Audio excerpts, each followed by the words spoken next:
Joshua chapter 1, verse 2. God says, Moses, my servant, is dead. Now therefore arise, go over this Jordan, you and all the people, into the land that I am giving to them, to the people of Israel.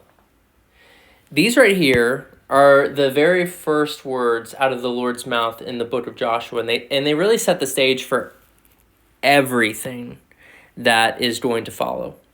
And God begins by saying, Moses, my servant, is dead. Again, he's just restating exactly what has happened.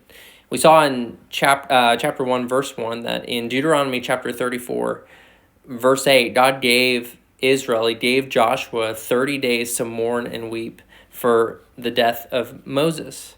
And so now, after that 30 days has passed, again, there is a transition in leadership taking place. Now Moses is off the scene. He is no longer there to lead the people. He is dead.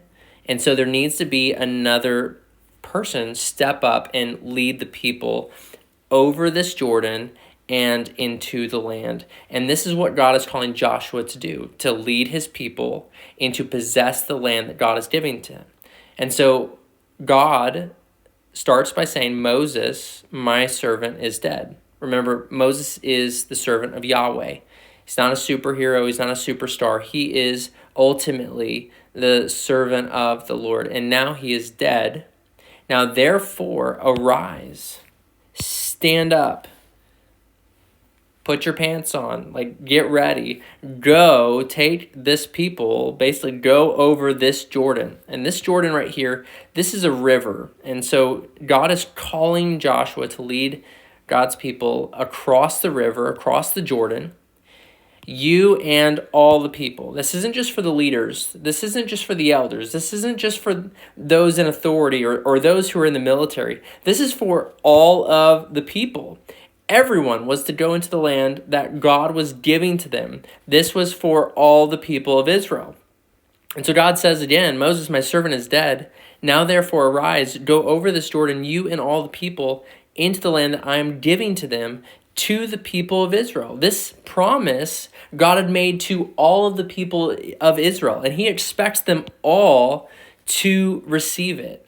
And so now he is calling Joshua to stand up and now to lead his people across the Jordan and into this land in order to receive exactly what God has promised them. And I want you to see something real fast, just to think about. When Israel was leaving Egypt, they had to cross the Red Sea. When Israel now so they were coming out of the house of slavery, out of the house of bondage, they had to cross the Red Sea. They had to go through the waters. And now we get to the point where if they're going to enter the promised land, they're going to enter and receive God's blessings for them, they have to basically cross over the river. And we're going to see that they actually cross through the river. God parts the waters again.